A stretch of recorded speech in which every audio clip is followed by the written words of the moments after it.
guys, welcome back to my channel, or welcome to my channel if you're new. I'm doing my kind of May wrap up and June TBR. I'm going to be a little more modest with my TBR because I've kind of sucked at it the past couple months. So, but first what I wrapped up was the 7.5 Deaths of Evelyn Hardcastle by Stuart Turton. I had really high hopes for this book, and I have to say it's probably just a 3 out of 5 for me. It's a really cool concept. It's like Groundhog's Day, like meets like a murder mystery. Bless you, my dog just sneezed so loud. It's like Groundhog's Day meets like a murder mystery, and this guy keeps waking up to the same day in different bodies and has to like solve this murder. I have to say, like, it was really hard to get into. Like, I knew that this guy was like this random character, Aiden Bishop, but like he woke up in someone else's body and like it just kind of went about that way, and it just wasn't like you wouldn't even know that this was supposed to be this random guy named Aiden if like you didn't read the jacket cover. So I felt like, well, that was like, it brought you into the world right away. I would have liked some explanation of him just like in the beginning, just because I was just like, I had a really hard time getting into it because I was like, I don't care. Like, I don't care about any of it.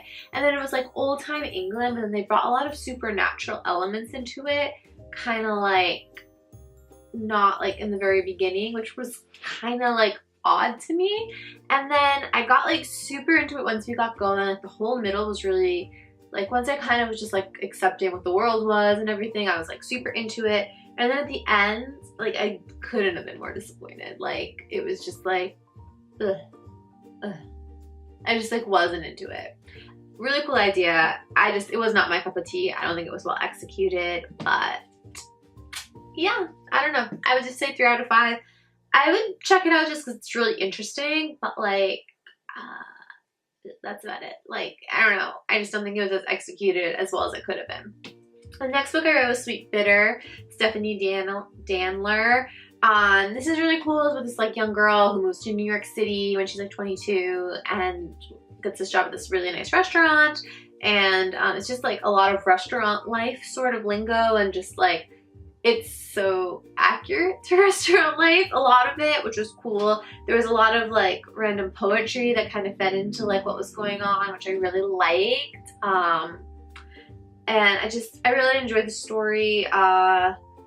Yeah, I feel like there were some things I wish were explained a little more, but also I feel like that just like adds to the mystery. Like, and what I took away the most from this was like, there was a couple points where she wanted to quit, and she was like, made this realization that if she quit, like, people would maybe miss her for like a week, and then stuff just keeps going there. And it's so true in restaurants. Like, you could have worked with someone for like years, and then like one of you quits and you might like never see them again. Like, it's so rare, I feel like, in restaurants to like make a close restaurant friend who's like your friend for life. Like, I don't even know if I have one, to be quite honest, just because like, it's just such a like transient sort of job. It's so weird. So that was like, it was really cool. I would give it like a 4 out of 5. I really liked it.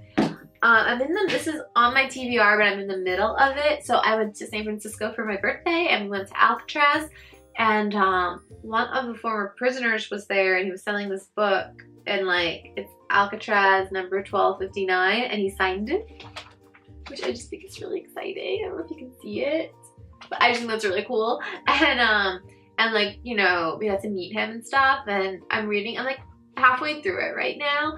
It's like, I'm gonna finish it this month, obviously, but I like it because it's just like very raw. Like, this is like clearly like a self-published book, and it like could have used an editor if like, I don't know, like if it was gonna be like bigger. But like, I think it's really cool because it wasn't really like well edited, so it's just like this raw personal account of his time at Alcatraz, and it's kind of fun. Like, it's like, I'm taking it for what it is, because I feel like if I just got this randomly, I would be like, what is this? But like, I kind of like it because we met him, and he just like wrote this. It's basically like a really big journal entry from someone's life, and I just think that's really cool and fun. And I'm just enjoying it for that. And then I went to the library and got a couple books. I got a James Patterson book, Run for Your Life. I just like randomly picked out a few books, and I always wanted to read a James Patterson novel and I never have, so this seems like it would be up my alley. It's about, what is it about? A calculating murderer who calls himself the teacher is taking on New York City, slaughtering the powerful and the arrogant. Everyone is his potential student, from the loudmouth girl on her cell phone to the city's snooty upper crust. His message to them is clear: remember your manners or suffer the consequences. I love that. I love that. That's amazing. So yeah, that's that. And then I have this. I have this like weird system when I go to the library, and like I don't want to explain it because it just makes me sound super weird, but like it worked out really well for me this time because it was both books I'd be really interested in. The next one is According to a Source by Abby Stern. Just like a little Hollywood novel, which is always kind of fun to read, especially since I live here.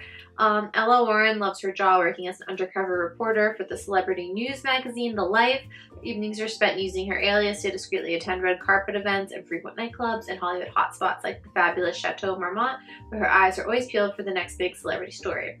When Ella's new Devil Wears Prada type boss starts a not-so-friendly competition among the reporters to find an exclusive story or be fired, the stakes are raised higher than ever. But is being in Hollywood's elite inner circle worth jeopardizing her friendship and budding actress Holiday Hall and her relationships with her boyfriend and her family? As the competition grows fiercer, Ella's life becomes intertwined in a public scandal that may cost her everything. Yeah, so I feel like this is just like a fun summer read. It's obviously like not gonna go super deep, but like I like books like this, especially when you read like heavier things or like more weighty things. It's just like fun to like kind of cleanse yourself with something like that. The last book, I got this like I feel like last summer, my first book outlet book haul.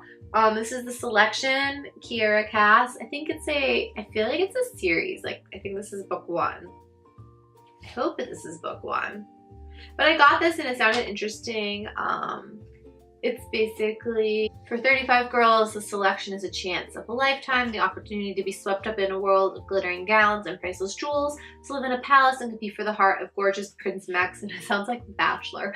But for America's Singer, being selected is a nightmare. It means turning her back on her secret love with Aspen, who's a caste below her, and leaving her home to enter a fierce competition for a crown she doesn't want. Then America meets Prince Maxon, and gradually she begins to realize that the life she's always dreamed of may not compare to a future she never imagined. So yeah, I feel like these are really good choices. I'm super excited. I mean, hopefully I'll get to read more, but I'm glad I kind of like pared down what I was reading because it was getting really overwhelming. And that's pretty much it. If you haven't already, please subscribe below, hit the notification bell, and I will see you next time. Bye guys.